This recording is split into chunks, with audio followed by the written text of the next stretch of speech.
नमस्कार। आइए सुनते हैं मुंशी प्रेमचंद जी की कहानी पछतावा। पंडित दुर्गानाथ ने जब कॉलेज की पढ़ाई पूरी की तो उनके सामने जीवन निर्वाह की चिंता उपस्थित हुई। वे दयालु और धार्मिक थे।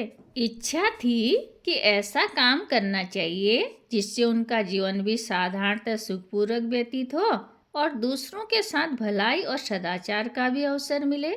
वे सोचने लगे, यदि किसी कार्यालय में क्लर्क बन जाऊं तो अपना निर्वाह हो सकता है, किंतु सर्वसाधारण से कुछ भी संबंध न रहेगा।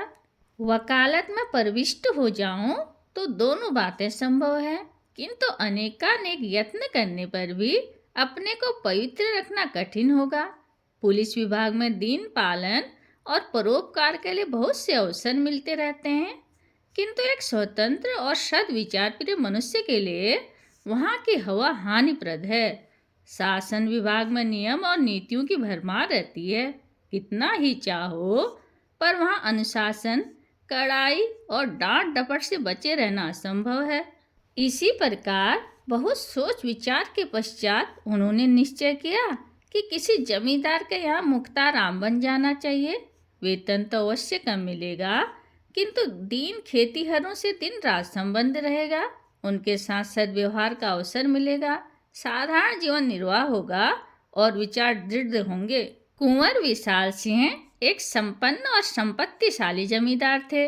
पंडित दुर्गानाथ ने उनके पास जाकर प्रार्थना की कि मुझे भी अपनी सेवा में रखकर कृतार्थ कीजिए। कुंवर साहब ने उन्हें सिर से पैर तक देखा और कहा, पंडित जी, आपको अपने यहाँ रखने में मुझे बड़ी प्रसन्नता होगी, किंतु आपके योग्य मेरे यहाँ कोई स्थान नहीं दिखाई पड़ता। दुर्गानाथ ने कहा, मेरे लिए किसी विशेष स्थान की आवश्यकता नहीं है। मैं हर एक काम कर सकता हूँ। वेतन आप जो कुछ प्रसन्नता पूर्वक देंगे मैं स्वीकार करूँगा।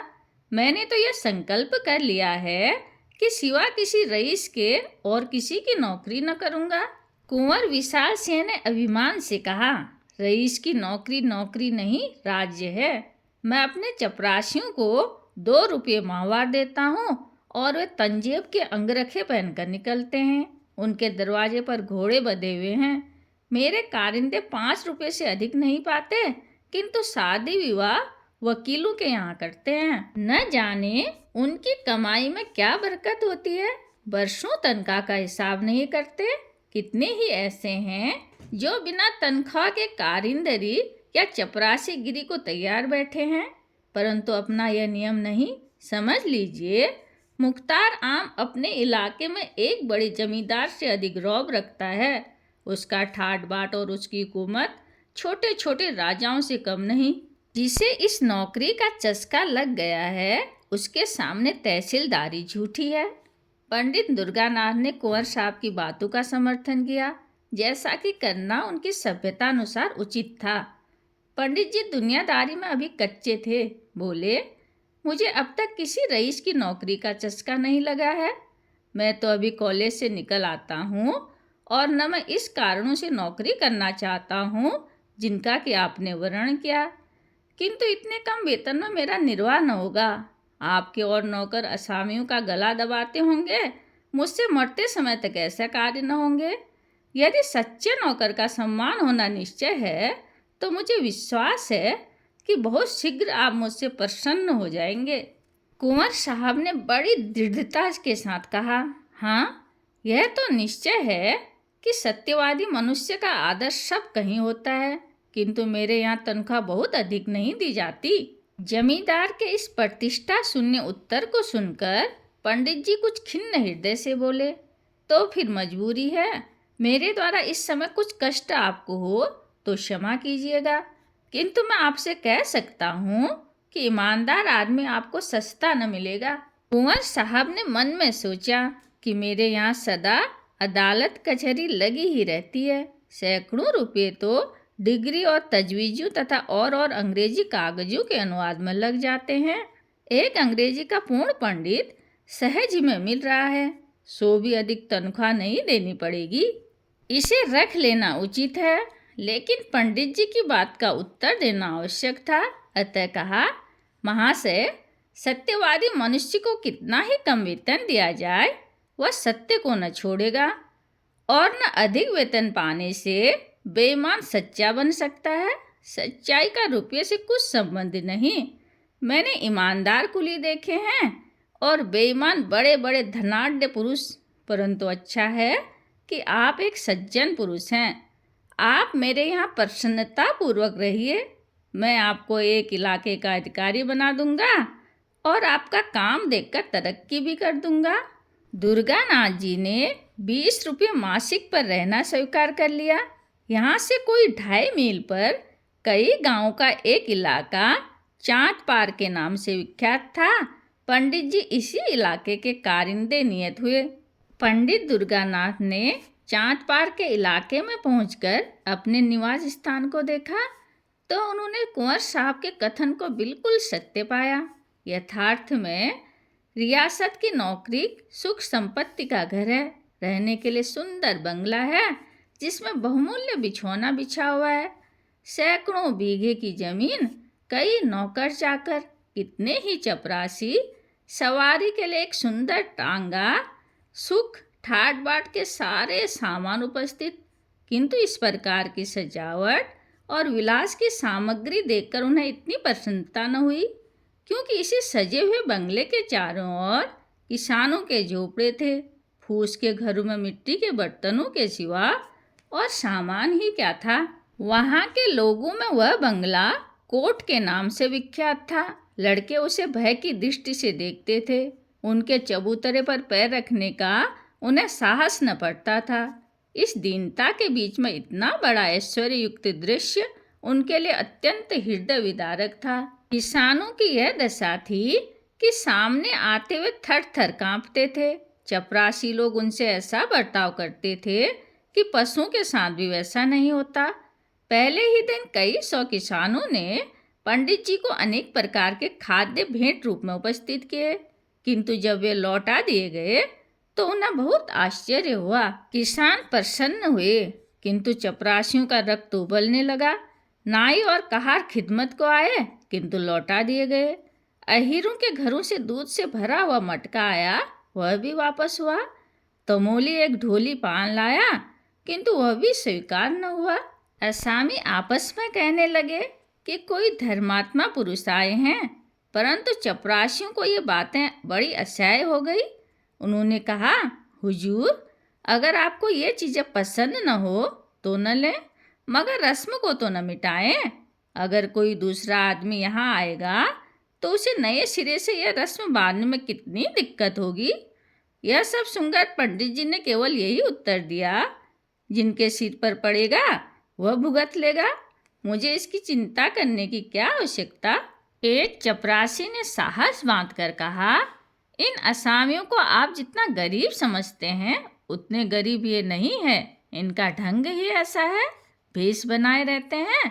देखने में ऐसे सीधे साधे मानो बेसिंग की गाय हैं, लेकिन सच मानिए इनमें का एक एक आदमी हाई कोर्ट का वकील है। चपरासियों के इस वाद विवाद का प्रभाव पंडित जी पर कुछ न हुआ। उन्होंने प्रत्येक गृहस्थी से दयालुता और भाईचारे का आचरण करना आरंभ किया। सवेरे से 8 बजे तक तो गरीबों को बिना दाम औषधियाँ देते, फिर हिसाब किताब का काम देखते। उनके सदाचरण से आसामी को मोह लिया। मालगुजारी का रुपया जिनके लिए प्रतिवर्ष कुर्की तथा नीलामी की आवश्यकता होती थी, इस वर्ष एक इशारे पर वसूल हो गया। किसानों ने अपने भाग सराहे और वे मनाने लगे कि हमारे सरकार की दिनों दिन बढ़ती हो। कुंवर विशाल सिंह अपनी प्रजा के पालन पोषण का बहुत ध्यान रखते थे। वे बीज के लिए अनाज देते और मजूरी और बैलों के लिए रुपये। फसल कटने पर एक का 1.5 रुपया वसूल कर लेते। चांद पार के कितने ही आसामी उनके ऋणी थे। चैत का महीना था। फसल कट कट कर खलियानों में आ रही थी। खलियान में से कुछ अनाज घरों में आने लगा था। इसी अवसर पर कुंवर साहब ने चांद पार वालों को बुलाया और कहा, हमारा अनाज और रुपया बेबाक कर दो।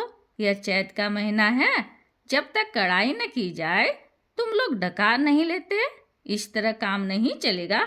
बूढ़े मलूका ने कहा, सरकार, भला असामी कभी अपने मालिक से बेबाक हो सकता है?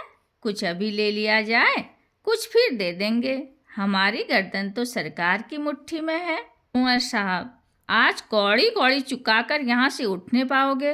तुम लोग हमेशा इसी तरह हील हवाला किया करते हो। मलूका विनय के साथ, हमारा पेट है, सरकार की रोटियां हैं, हमको और क्या चाहिए?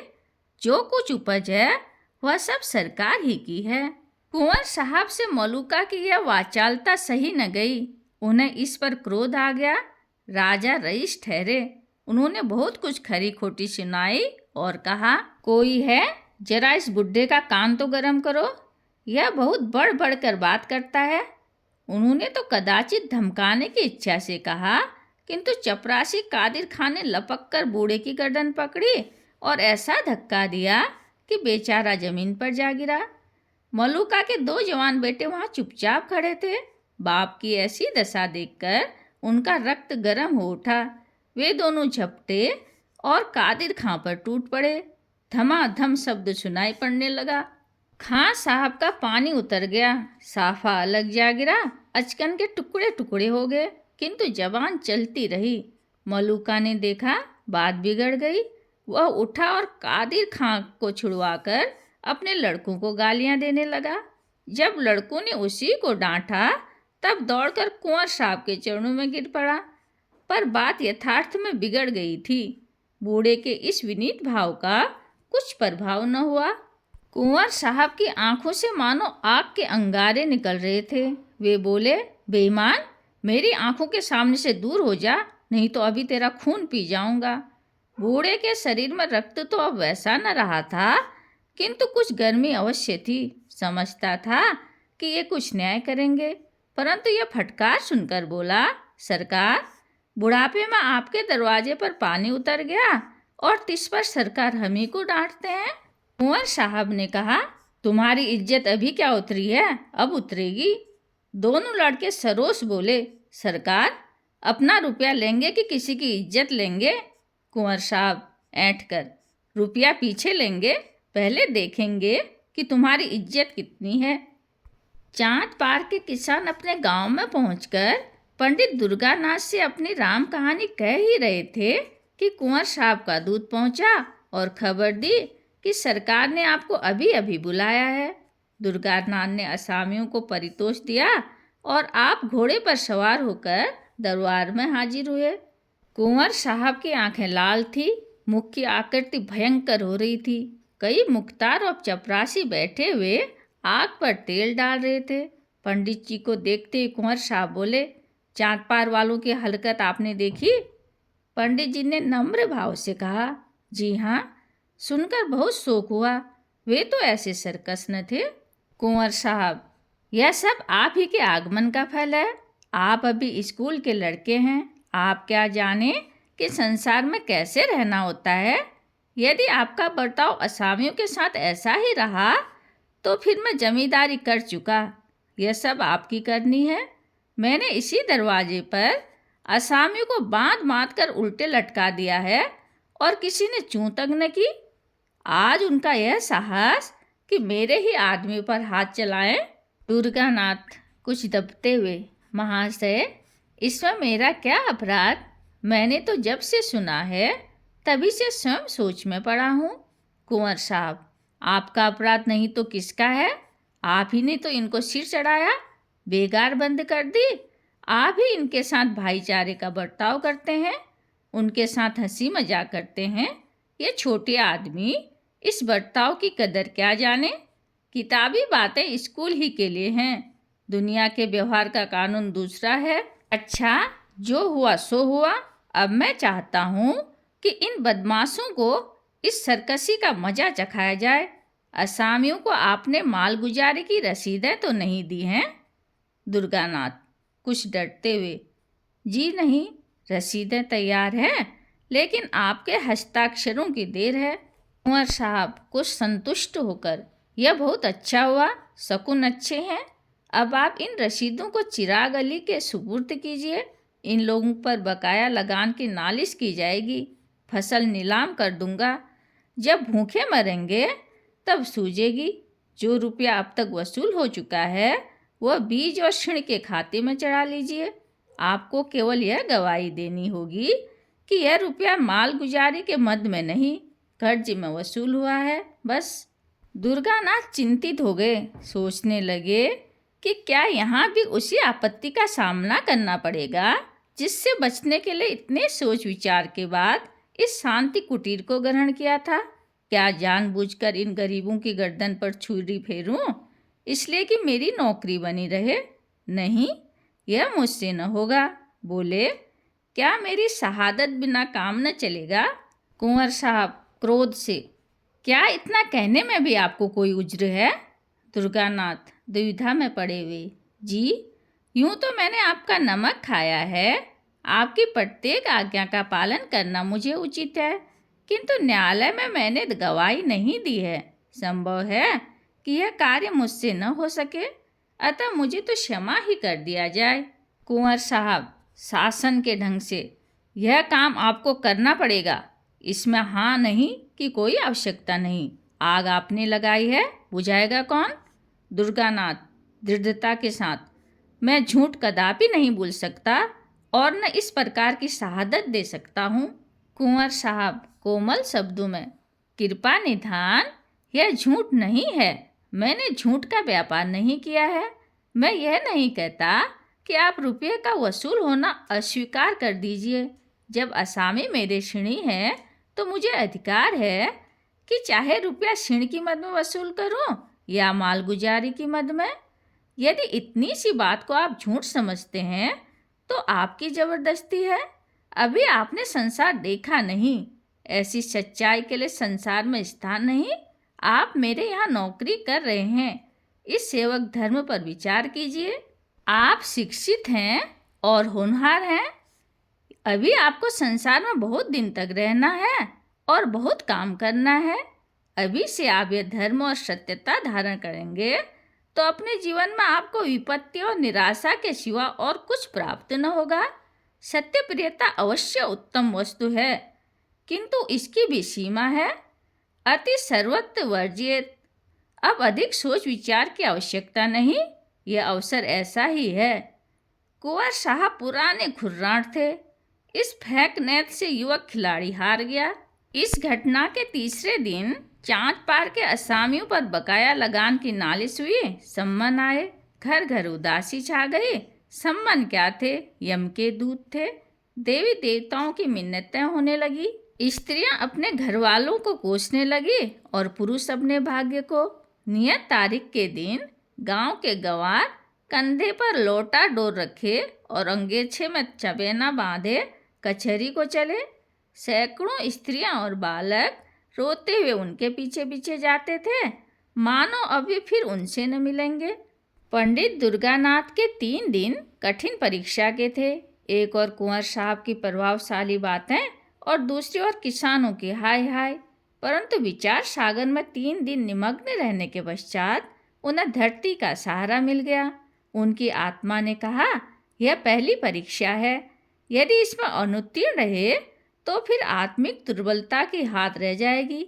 निदान निश्चय हो गया कि मैं अपने लाभ के लिए इतने गरीबों को हानि न पहुंचाऊंगा।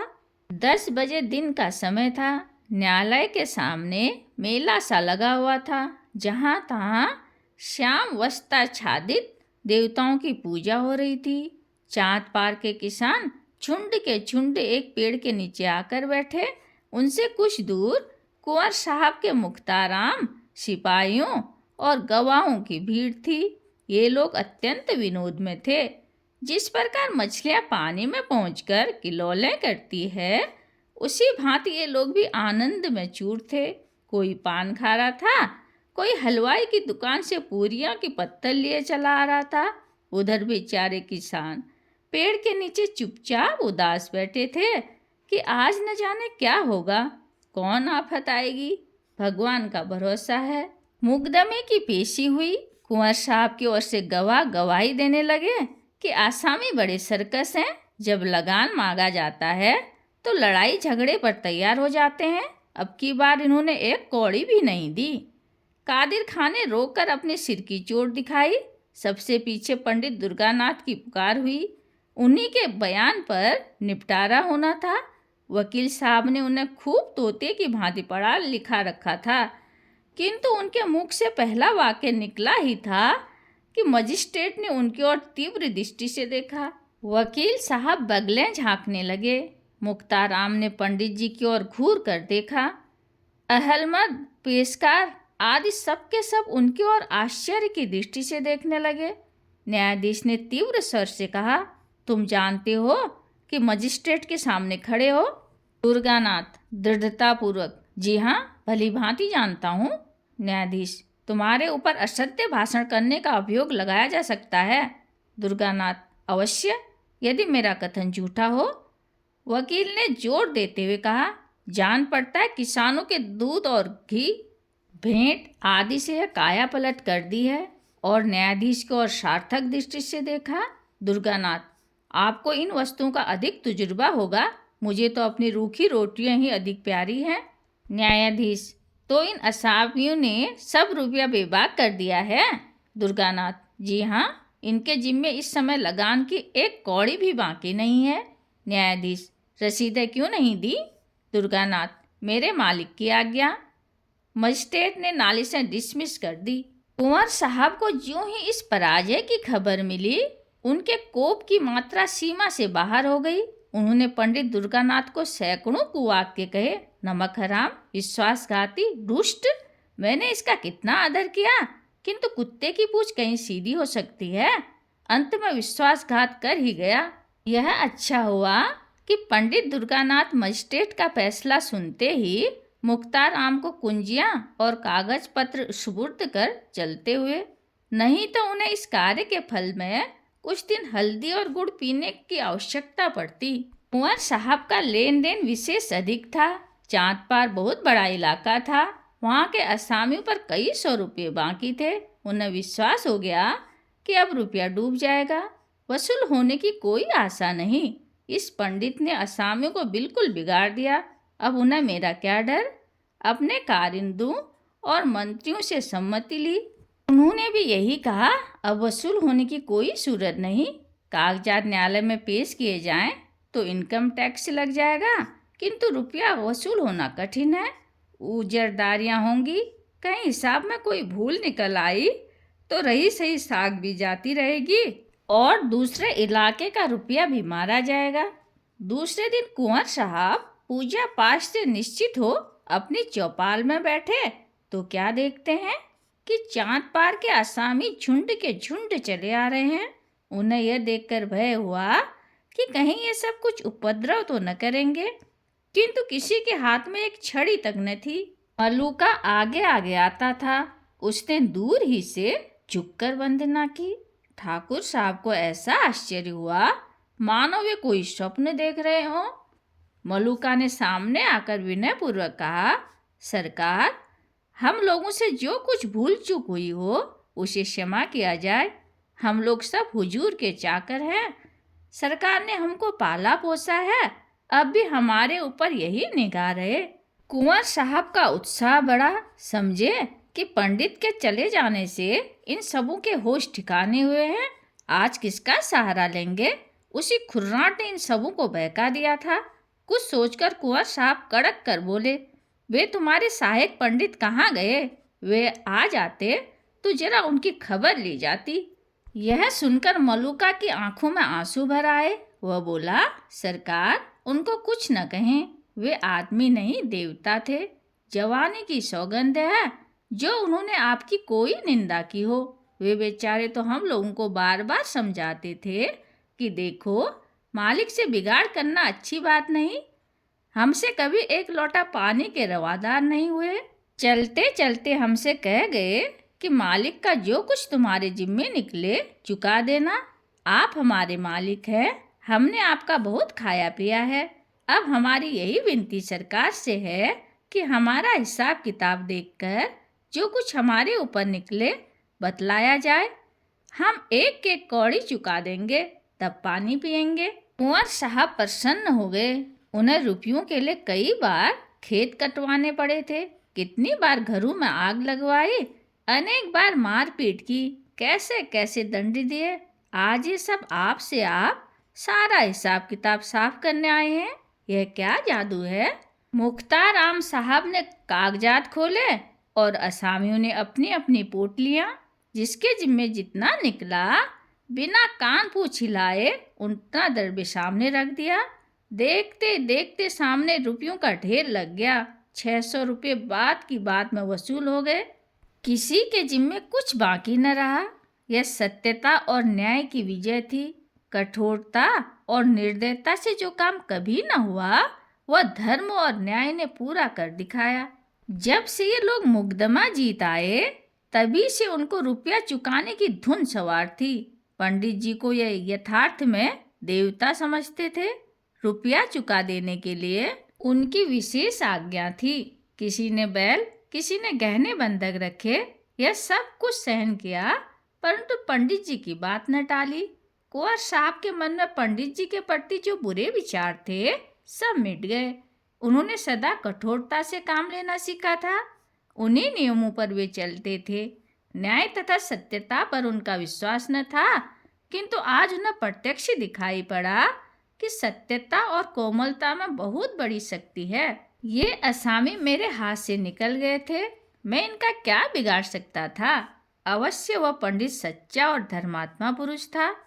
पंडित में दूरदर्शिता न हो, काल ज्ञान न हो, किंतु इसमें संदेह नहीं कि वह निष्प्रय और सच्चा पुरुष था। कैसी ही अच्छी वस्तु क्यों न हो, जब तक हमको उनकी आवश्यकता नहीं होती, तब तक हमारी दृष्टि में उसका गौरव नहीं होता। हरी दूब भी किसी समय असरफियों के मोल बिक जाती है। कुंवर साहब का काम एक निष्प्रय मनुष्य के बिना नहीं रुक सकता था।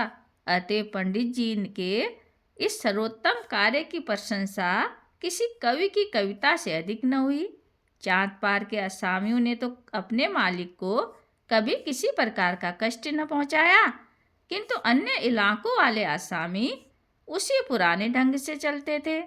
उन इलाकों में रगड़ झगड़ सदैव मची रहती थी। अदालत, मारपीट, डांट डपट सदा लगी रहती थी। किंतु ये सब तो जमींदार के श्रृंगार हैं। बिना इन बातों के जमींदारी कैसी? क्या दिन भर बैठे बैठे वे मक्खियां मारे? कुंवर साहब इसी प्रकार पुराने ढंग से अपना प्रबंध संभालते जाते थे। कई वर्ष व्यतीत हो गए। कुंवर साहब का कारोबार दिनों दिन चमकता ही गया। यद्यपि उन्होंने 5 लड़कियों के विवाह बड़ी धूमधाम के साथ किए, परंतु 30 पर ही उनकी बढ़ती में किसी प्रकार की कमी न हुई। हाँ, शारीरिक शक्तियाँ अवश्य कुछ कुछ ढीली पड़ गई। बड़ी भारी चिंता यह थी कि इतनी बड़ी संपत्ति और ऐश्वर्य को भोगने वाला कोई उत्पन्न न हुआ। भांजे, भतीजे और नवासे इस रियासत पर दांत लगाए हुए थे। कुंवर साहब का मन अब इन सांसारिक झगड़ों से फिरता जाता था। आखिर यह रोना धोना किसके लिए? अब उनके जीवन नियम में एक परिवर्तन हुआ। द्वार पर कभी कभी साधु संत धूमि रमाए हुए दिखाई पड़ते। स्वयं भगवत गीता और विष्णु सहस्त्र नाम पढ़ते थे। पारलौकिक चिंता अब नित्य रहने लगी। परमात्मा की कृपा और साधु संतों के आशीर्वाद से बुढ़ापे में उनको एक लड़का पैदा हुआ। जीवन की आशाएं सफल हुई, परंतु दुर्भाग्यवश पुत्र के जन्म ही से कुंवर साहब शारीरिक व्याधियों से ग्रस्त रहने लगे। सदा वैद्यों और डॉक्टरों का तांता लगा रहता था, लेकिन दवाओं का उल्टा प्रभाव पड़ता। ज्यों ज्यों करके उन्होंने 2.5 वर्ष बिताए। अंत में उनकी शक्तियों ने जवाब दे दिया। उन्हें मालूम हो गया कि अब संसार से नाता टूट जाएगा।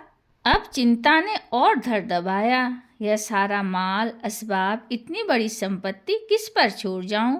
मन की इच्छाएं मन ही मन रह गई। लड़के का विवाह भी न देख सका। उसकी तोतली बातें सुनने का भी सौभाग्य न हुआ। हाय, अब इस कलेजे के टुकड़े को किसे सौंपूं जो इसे अपना पुत्र समझे? लड़के की माँ स्त्री जाति कुछ न जाने न समझे। उससे कारोबार संभालना कठिन है।